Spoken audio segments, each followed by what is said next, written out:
I'm a painter to the core.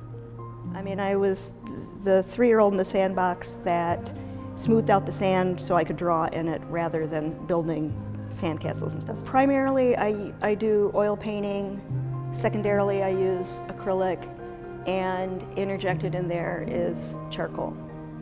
It's all about the vision that you have held in your mind that you want to portray, and how best can I accomplish that. And I've painted long enough to know that an oil is going to behave this way, whereas an acrylic is going to behave that way, and maybe charcoal is just the monochromatic thing that I need with maybe the moodiness that I need.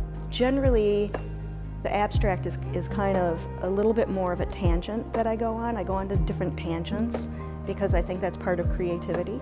I think that's more of a playfulness, whereas the figurative, you can see most of them are much more dramatic. Without Judas, there would be no resurrection. So I appreciated Judas, who was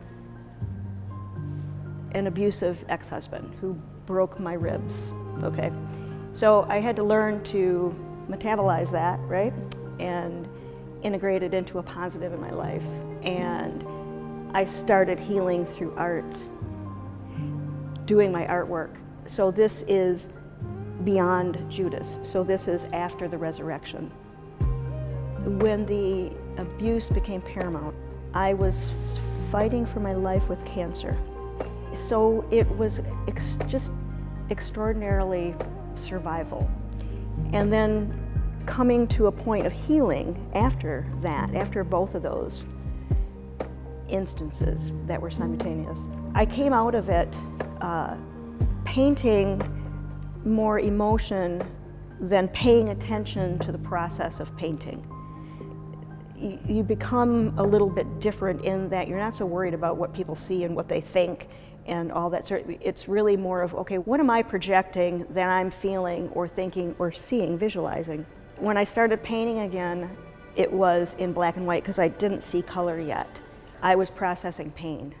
And then eventually color began to come back into my visions because I had worked through so much of the pain. So it became very, very different. So I see a very different body of work after Judas. My studio and my home are literally like a museum. There's just so much art because I constantly am painting. And some people come and they're just, you know, it touches them and it reaches them and it's, you know, and you can tell they love it or they're moved by it. And then other people just don't even, okay, yeah. So for those of us who do love it, I think it's a unification, and it is something that evokes emotion. Emotion is probably the catalyst for any inspiration that comes along for me, because I think that emotion is the thing that unites all of us on the planet. We all share the same emotions from time to time.